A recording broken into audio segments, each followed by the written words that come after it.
কক্সবাজারের Saint Martin দ্বীপের কাছে বাংলাদেশ নৌবাহিনী ও কোস্ট গার্ডের একাধিক জাহাজ অবস্থান করে মিয়ানমারের জাহাজের গতিবিধি পর্যবেক্ষণ এবং টহল দিচ্ছে। অন্যদিকে মিয়ানমারের ভূখণ্ড থেকে বাংলাদেশি ট্রলার লক্ষ্য করে অনাকাঙ্ক্ষিত গুলিবর্ষণের মতো ঘটনা ঘটেছে এবং যে ঘটনায় গভীর উদ্বেগ প্রকাশ করে মিয়ানমারের কাছে প্রতিবাদ পাঠিয়েছে পররাষ্ট্র মন্ত্রণালয়।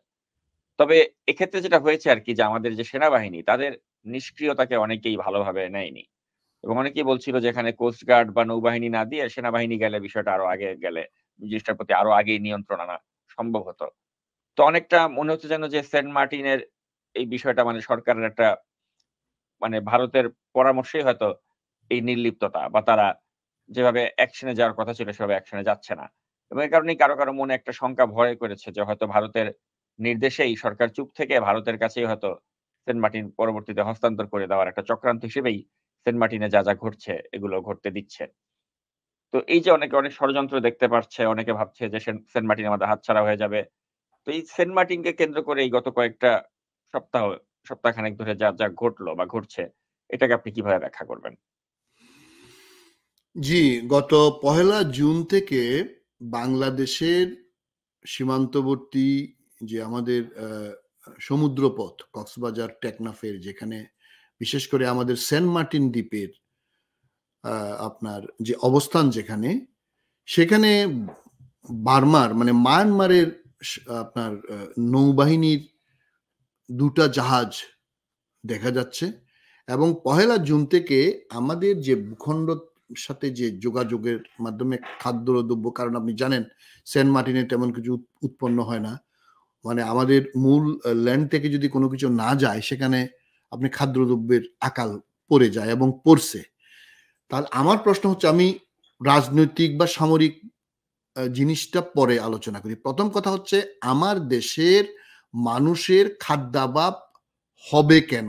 এবং এই হওয়ার জন্য বাধা কারা দিচ্ছে? কেন দিচ্ছে? এবং সেটা সমাধানের জন্য সরকার কি করলো? না করলে কেন করলো না? এই যে আপনি যে প্রশ্নগুলো উঠালেন। এখন ১ তারিখ থেকে ১২ তারিখ, আমি যতদূর জানলাম ১২ তারিখ বা ১৩ তারিখ পর্যন্ত কোন রকমের যোগাযোগ মানে বেসামরিক যোগাযোগ সেটা ওই কক্সবাজারের সাথে সেন্ট মার্টিনের ছিল না। অর্থাৎ ওখানে কোনো খাদ্যদ্রব্য, পানি, ওষুধ ১২ দিন পর্যন্ত যেতে পারে না। হাহাকার অবস্থা। এবং এর মধ্যে অনেক রিউমার, কিছু বলতেছে দখল করতেছে, কিছু বলতেছে দখল হয় নাই, কিছু বলতেছে এখানে গোলাগুলি হচ্ছে। গোলাগুলি তো নিশ্চিত হয়েছে, কারণ গোলাগুলির কারণেই আমাদের নৌযানগুলা, এই যে ছোট ছোট জাহাজগুলা আপনার সেন্ট মার্টিনে যেতে পারে নাই। ফলে ওখানে খাদ্যদ্রব্যের, ওষুধের আপনার অভাব অনুভব করছে এবং অনেকে এই ভয়ে মানে they fled from the Saint Martin island. তাহলে এইটা কেন হলো? আচ্ছা, এখন সবচেয়ে বড় ইম্পর্টেন্ট কথা হলো সেখানে আমাদের নৌবাহিনীর ফ্রিগেট, নৌবাহিনীর জাহাজ কোথায়? সে নাকি চায়না থেকে সাবমেরিন কিনছে, তার নাম দিছে আবার এই গোপালী, তার নামে বানাইছে এগুলা। ওগুলা কই? এই যে আপনি একটু করে ইঙ্গিত দিলেন যে ভারতের পররাষ্ট্র নীতি আমরা বাস্তবায়ন করতেছি। দ্যাট ইজ দ্য 100% আমি মনে করি। আপনি যুদ্ধ করবেন না, কিন্তু আমি সেনাবাহিনী পালি কেন? কোনো কারণে যদি আমাকে যুদ্ধ করতে হয়, সেইজন্য আমি সেনাবাহিনী পালি। আমার সেনাবাহিনীকে আমি দিন উন্নত কেন করি?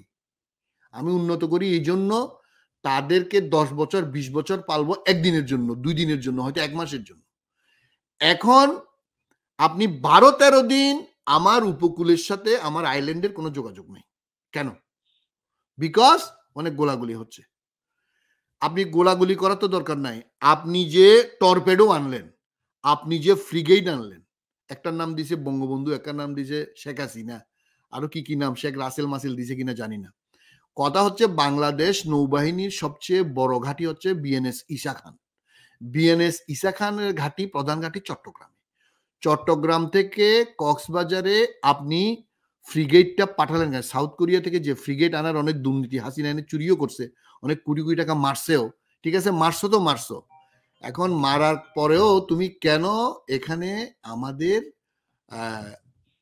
শিপ পাঠাইলে না? আমাদের জাহাজগুলাকে ওখানে যে যেতে পারতেছে না, আমাদের খাদ্যদ্রব্য, ওষুধ যে যাইতে পারতেছে না, নিল না, তুমি কেন এটা পাঠাইলে না? অর্থাৎ আমার ভূখণ্ড বিচ্ছিন্ন হয়ে যাচ্ছে। এখানে কি আমরা তাহলে প্রশ্ন করব যে তুমি কয়দিন আগে বলছিলা গোপালী যে যুক্তরাষ্ট্র এই সেন্ট মার্টিন নিয়ে নিয়ে যাবে, নিয়ে গেলে আমাকে ক্ষমতায় রাখবে। তাহলে কি তুমি কি এখন এটা চীনকে দিয়ে দিতে চাচ্ছ মায়ানমারের মাধ্যমে? তুমি ক্ষমতায় থাকার জন্য আমরা কি এইটা ধরে নিব? এখানে আমাদেরকে এখন আপনি যদি রাজনৈতিক এবং সামরিক আলোচনায় আসেন, তাহলে ঘটনাটা কি? তাহলে ঘটনাটা হচ্ছে Arakan army is so powerful in Rakhine area যে ওখানে টাটমাডাও যেটাকে বলে, আমরা আর্ম ফোর্সেস বলি, ওরা ওদের বাহিনীকে একসাথে বলে বার্মিসরা টাটমাডাও বা টামাডাও, তাদের উচ্চারণ এরকম। টাটমাডাও এখানে টিকতে পারতেছে না, ফলে তারা মানে রীতিমতো ওই এলাকা থেকে বিতাড়িত। আপনি জানেন কিছুদিন আগে, আমার দর্শকরা জানেন যে কিছু পালিয়ে বাংলাদেশে আশ্রয় নিয়েছিল এই যে মায়ানমারের টাটমাডাও, মানে সরকারি বাহিনীর কিছু সদস্য, এদেরকে আবার গোপালী ফেরতও দিছে। আচ্ছা, এখন খুব সম্ভবত যদ্দূর আমরা খোঁজ নিয়ে জানতে পারছি সেটা হচ্ছে যেহেতু তারা ল্যান্ডে মায়ানমারের সামরিক বাহিনী এখন ল্যান্ডে আর অবস্থান করতে পারছে না এবং ওরা বিতাড়িত, ফলে তারা এখন নৌবাহিনীর মাধ্যমে নৌবাহিনী দিয়ে আপনার এদিকে তাদেরকে অ্যাটাক করতে চাচ্ছে আরাকান আর্মিকে। আচ্ছা, আবার আরাকান আর্মিও ওদের নৌবাহিনীকে লক্ষ্য করে গোলা ছুটছে। কারণ আরাকান আর্মি তো তারা একটা বিদ্রোহী গ্রুপ, তাদের তো কোনো নৌবাহিনী নেই এবং থাকার কোনো উপায়ও নাই। আবার এটাও হতে পারে যে বাংলাদেশকে তারা একটু উত্তক্ত করতে চাচ্ছে, বাংলাদেশের সিভিলিয়ান শিপে আক্রমণ করে তাদেরকে বুঝে যাচ্ছে তোমরা আসো। আরাকান আর্মি বলতেছে যে তোমাদের এখানে রোহিঙ্গাদেরকে ওরা পাঠাইছে। আরাকান আর্মির একটা পজিটিভ দিক হলো ওরা রোহিঙ্গাদের পক্ষে, ওরা রোহিঙ্গাদেরকে রিহেবিলিটেশনের পক্ষে এবং ওদেরকে ফেরত নেওয়ার পক্ষে। আমি তো মনে করি যদি জিয়াউর রহমান থাকতেন, বেগম খালেদা জিয়া থাকতেন আজকে সরকারে, আমি মনে করি মায়ানমার আর এই যেরকম জিয়াউর রহমান থ্রেট করছিল উইনকে 1978 সালে, তুমি যদি এদেরকে ফেরত না নাও আমি তাদেরকে ট্রেনিং দেব, আর্মড দিয়ে ওখানে পাঠাবো। এক থ্রেটে উইন পগার পার। সেই বাঘের বাচ্চা তো এখন আর নাই, সব তো এখন এই বিড়াল কুত্তি আর মুরগি আছে আমাদের ক্ষমতায়, ভারতের 5টা গোলামগুলা। আরাকান বাংলাদেশ আর্মির উচিত, আমরা যদ্দূর আমরা জানি এবং আমাদের মতে আরাকান আর্মিকে বাংলাদেশ আর্মি এখন সহযোগিতা করা। তোমরা যদি, আমাদের স্বার্থটা কি? আমাদের স্বার্থ হচ্ছে 10 লাখ 12 লাখ উদ্বাস্তু, এবং এরা আমাদের অর্থনীতিতে, এটা আমাদের সিকিউরিটির জন্য দীর্ঘদিন থাকাবারই আমাদের জন্য থ্রেট, স্বাভাবিক। তো আমাদের কাজ কি? তাদেরকে ফেরত নেওয়া। এই যে জান্তা, এই যে গোপালী হইল গণতন্ত্রের নামে গুন্ডামি করে ক্ষমতায়, আর ওরাও হইল সেই রাজা বাদশার মতো, জেনারেল গুলা সবগুলো রাজা বাদশার মতো, এই যে সামরিক জান্তা আপনার মায়ানমারের। তো সুতরাং দুইটার এদের মিল আছে, এদের মধ্যে জনগণের সাথে কোনো যোগাযোগ নেই।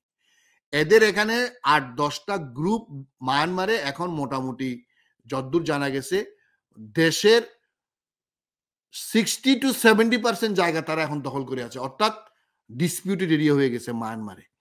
কিন্তু তারা রাজা বাদশার ক্ষমতা আছে। ওই যে এখন তো ইয়াঙ্গুন যেটাকে বলা হইতো, ওইটা তো আর রাজধানী নিয়ে গেছে ওরা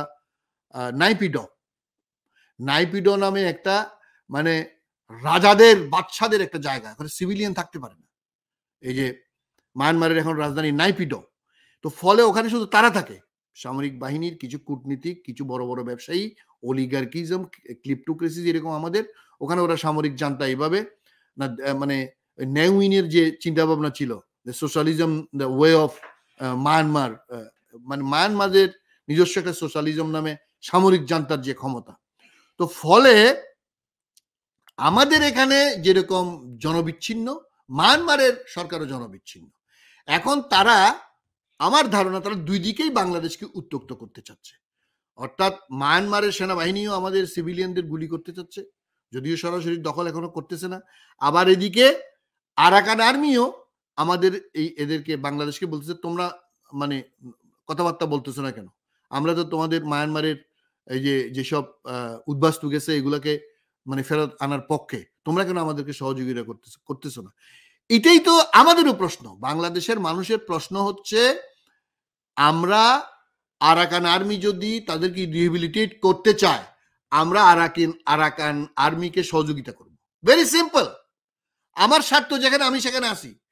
আমি আরাকান আর্মিকে বলবো যে ঠিক আছে, তুমি এদেরকে রিহেবিলিটেট করবো, হ্যাঁ আসো, করো, এবং এদেরকে ট্রেনিং দাও।